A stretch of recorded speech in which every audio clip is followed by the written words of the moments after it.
Are you wondering how to create the next level of you? Well, today I'm going to give you some tips on how to do that, on how to consciously create who you want to be and the life that you want to have. So if that sounds like something that you are interested in, then be sure to keep watching.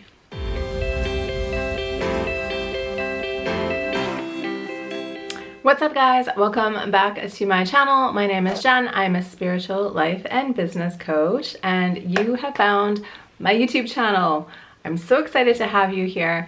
This is where I create 2 new videos every week, all about the art of combining mindset and manifestation together in one big juicy little package so that you can use these powerful tools to create the life that you have always dreamed about. So if that sounds like something that you are interested in, then be sure to join me and hit that subscribe button. So no matter what your big dream is for your life, you will have to figure out how to become your next level of you. So I've been teaching this a lot lately on this channel, the power of identity shifting and why it is so key to not only think about what you want to manifest, but who you need to be in order to create what you want. And so today I'm going to give you some tips that are going to help you to do exactly that. And I'm so excited to talk about this today. As you know, I'm a huge fan of manifestation and about what I call conscious creation, which is the art of making your dreams a reality and becoming magnetic to the things that you really want in life. And this is not a skill that, only special people have. It's not that the law of attraction only works for certain people, but it is up to us to figure out how to master our thoughts, our emotions, our mindset, all of that stuff, so that we can create these results consciously instead of living with the chaotic, unreliable results that you have probably grown used to. So today we're talking specifically about identity and more importantly, about your next level you. So before we dive into the tips, I just want you to think about that for a moment. I want you to go to that place in your mind where you're imagining life exactly the way you want it. Maybe you are living in a beach house. Maybe you are living in a beautiful condo in a downtown area. Maybe you're living in a beautiful house in the woods. Who knows what you want, whatever it is, whatever kind of life you want, whatever people you want with you, whatever you want to be doing for a living at that point, whatever your dream is, I just want you to think about that for a moment and then think about the you in that vision. So that you is what I like to call your future badass self, or like your highest self, your highest potential self. And this is something, like I've talked about before, that we can tap into, we can think about all the time. So it is really important for you to have that vision of yourself before we get started, because all of these tips today are going to help to connect you to that and help you to get to that state faster. But you need to have the vision. You need to think about where you want to go. And that's where the importance of being conscious of our desires is. So you can just wing your way through life and, things can be good and life can be okay. But I guarantee you life becomes so much more fun when you kind of approach it like a game and you become conscious of what you want, how you're calling it in, and really thinking about how to design your life. Because if you don't think about it, if you don't set those goals and have those dreams, like I said, things can be good and you can create amazing things, but when you push yourself just that little bit farther and when you have this big overall vision for yourself, you will go so much farther. You will manifest so much more. Doesn't necessarily mean we get everything, but you will go farther and be more conscious of the journey as you go. And that is really what I want for you. Okay, so with that all being said, let's dive into the tips today. Okay, so tip number 1 that I'm starting off with today, this is just kind of a reminder or a lesson in the fact that your identity isn't real. I know that identity is something that we all think is just solid. It's just the way it is. We were just born this way. But actually, your identity is just a bunch of little stories and beliefs about who you think you are. So the good news with that is that because we know we have to become someone else to create the life that we want, now that we know that our identity isn't a fixed thing, we can start to figure out what we need to change, who we need to become, what kind of person we really want to be in order to create what we want. So I can do another video about where identity comes from, but basically there are 3 things that give us our identity. Those are remembered incidences, those are things that people told us, and those are things that people inferred to us. 2 of these things are things that come from other people. So things that your parents told you, or that maybe your cousin inferred to you when you were a child. And these ideas, you know, I don't think that they were given to you in a necessarily harmful, aggressive way, but those little ideas, those little words that we heard so long ago can really turn into big limitations as adults, especially if you also grow up with the idea that you are just the way you are and that there's no point in trying to change yourself. That, I think, is the most dangerous idea of all, actually. But once you realize this, once you realize that identity is shifting and you can change it and you can become whoever you want to be, then that also opens up the door for you to be able to drop all of those old ideas that you have about yourself, which leads me to tip number 2. Like I said, many of these ideas that we have about ourselves are not even ours to begin with. So that means that they are not necessarily rooted in reality. We are just basically taking somebody else's opinion to heart. And when you're a child and you have no way of filtering out that kind of information, it's really easy for that to happen. But now that you're an adult and now that you can look back consciously at these incidences from your past, you can start to see which ones you want to hold on to and which ones maybe it is time to let go of. So again, maybe your aunt called you a name when you were 8 years old, and maybe you're really holding on to that idea. But now that you're an adult, if you can look back at that situation, you can maybe see how this word or this phrase that this person used towards you wasn't really true or accurate. And you really don't have to hold on to that. You do not have to take it to heart. You do not have to take anyone's opinion about you to heart. So if you are holding on to any of these ideas at a certain point in time, you kind of agreed to it. You kind of let these things come in and become part of your psyche. But the power of being a conscious adult is that now you get to decide on whether that is going to work for you going forward. And not everything that you believe about yourself is going to work for you. And the thing that I always say in these videos, especially when I talk about this stuff, is just to remind you that the ideas and beliefs that you have right now have created your reality right now. So if you want to go bigger, if you want to go bolder, if you want more for yourself, then you also need to figure out how to create that and how to think of yourself differently. And that is why identity shifting work is so important. It is so important for you to drop these old stories and to figure out where you want to go next. So it's a 2-parter, but dropping the old stories, dropping the limiting beliefs, dropping all the stuff that isn't yours and was never yours to begin with is so important. All that stuff is just weighing you down. All that stuff is just making the world seem more limiting than it really is.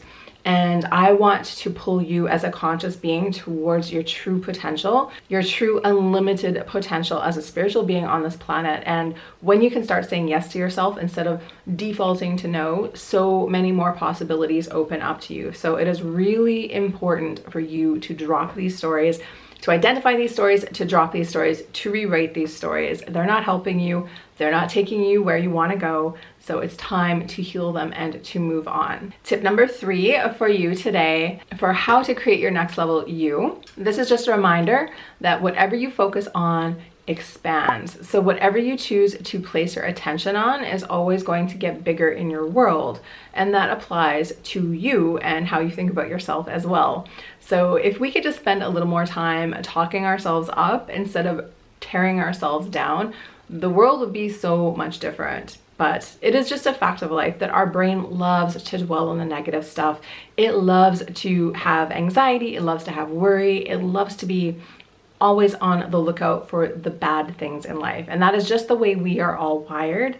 Our brains are specifically designed to protect us, so it's their job to look for trouble in the world. Fortunately, in this modern world, the trouble that our brain is looking for isn't actual real physical danger most of the time. It turns into social issues, issues with other people, issues with us remembering something that we did 10 years ago that was wrong somehow. Things like that. But our brain is doing that with a purpose, an evolutionary purpose, so it's super important to understand that. The second thing that you need to know about this is that we all have a reticular activating system in our brain. And that means that our brain, it is kind of hardwired to look for patterns in the world. And that's kind of like, if you've ever had that experience of thinking about buying a red car, and then as soon as you decide you're going to do it, suddenly you notice red cars everywhere. That is your reticular activating system at work. It is not that there are actually suddenly more red cars around. It is just that suddenly now your brain has become invested in the red car and it is noticing the red car everywhere you go. So like I said, what you focus on expands. The thing is, we can use this little mental trick that our brain loves so much and use it to create proof of the things that we want to be true instead of focusing on the things that we don't want. So again, when your brain starts to maybe think about, something that is wrong with you or some problem in the world, I would challenge you to consciously look at that, consciously see what's happening, and really try your best to see proof or evidence of the opposite thing happening. So when it comes to our personalities and to our identity, of course, our identities are super ingrained because they're not only the words that our mom told us or our brother told us or whatever. Those words have now been backed up with years of so-called evidence that your brain has collected to prove this story. Thank you so much, reticular activating system. But it is time to use that to deprogram and look for the opposite thing. So if you grew up thinking that perhaps you were painfully shy, I want you to write down a list of times where that wasn't true. Maybe there are some environments where you feel comfortable and you are not painfully shy. So I want you to start to look for evidence in your past and in your present of things that can prove the opposite idea. And this is so important, you guys. It is so important to really look for evidence in your world of the things that you want to be true being true. That is really what can cement our new identity, and that is how we can consciously become the person that we want to be. It's not really even a matter so much of you actually changing your behavior. It is more a matter of you remembering the incidences that prove who you want to be already. So if you can think about it that way, your job becomes all about creating proof and not about focusing on the negative stuff that you are ready to let go of. So that's my challenge for you. What you focus on expands. So focus on the things that you want to be true for you. Okay, so my fourth and final tip today for how to create the next level you is to really be honest and to ask yourself, what are your stories and excuses about why you're not where you want to be, or why you don't have what you want to have, or why you're not who you really need to be in this world? So when it comes to manifesting things, we all have a lot of baggage and we have a lot of stories and we have a lot of stuff we need to work through. But before you can get to that and start to clear it, before you can get over it and start to move to the other side of that, you have to become aware of what that is. The problem is, again, when it comes to beliefs, when it comes to stories, so many of these things we've been thinking about ourselves for so long, we don't even really think of them as being optional. Like I said at the beginning, everything that we believe in is actually optional, but so many of our excuses and stories are just things that we have chosen to believe in for one reason or another, but we could choose to believe in something else. So the real problem here, like I said, is figuring out what those things are, figuring out which stories are actually optional, which stories do you not have to believe in anymore. So it's kind of amazing how incidences from our past can come back and weigh us down over and over and over again. For example, perhaps when you were 19 or 20, maybe you lent someone in your family a bunch of money. It was a bunch of money to you at the time, and that person promised they were going to pay you back, and they never did. So something like that can create a belief inside of you that I'm really not great with money, I don't know how to handle money, I make poor money decisions, etc., etc. But really, that was just one incident, and that one incident does not have to mean that much about you. Yet when we have these big moments of disappointments or, conflict or whatever, those things can have a very lasting effect on us. However, because life is a self-fulfilling prophecy, if you start to believe that you're kind of person that isn't good with money, and then you go through the rest of your life thinking that you're not good with money, don't be surprised if you have money problems to match. However, if it can all come back to that one root idea that you are not good with money, if you can go back in and heal that issue, if you can go back in and rewrite that story and not be so hard on yourself and not make that one incident mean so much about you, you can open the door for new possibilities. You can open the door for you to become a new person in the world. And that's really what we need to get at. The more you hold on to your past and the more you buy into those old stories, the more tied you are going to be to where you are right now. So the more that you can learn how to let go, the better it's going to be, and the faster you're going to be able to get where you really want to go. I know that being the victim can be a very cozy place to be. I know that, not taking responsibility for the things that have happened to you can also feel good in the moment. But if you knew that the things that you wanted were on the other side of that, if you could take responsibility and move forward and actually change things, wouldn't you want to do that? So I challenge you to think about the opposite story. In whatever category it is, in whatever you're manifesting, whatever the excuses are, whatever the old stories are, I really challenge you to figure out how you can shift that and rewrite it and become the opposite thing. Okay, that's it for today's video. I really hope that these tips have given you a jumping off place for you to figure out how to become your next level self. It really isn't as difficult as you think, but you do need to trust yourself and you do need to let go of all these things that you believed about yourself in the past. But you get to decide on who you want to be. You get to choose the life that you want to have. And I'm so excited to see what you do with this information today. If you watched all the way to the end, I would love it if you would let me know. If you could write a comment down below. I love my life. I'd love to see who watched this far. So thank you so much for doing that. If you like this video, please give it a like. If you want to learn more from me, come on over to my site. I have a free manifestation planner for you to download over there. Absolutely free. People are loving this, so be sure to come over and grab yours. If you want to watch more from me, click the latest right here. And other than that, I'll see you in the next one. So as always, just remember, get ready for the miracle. See you guys.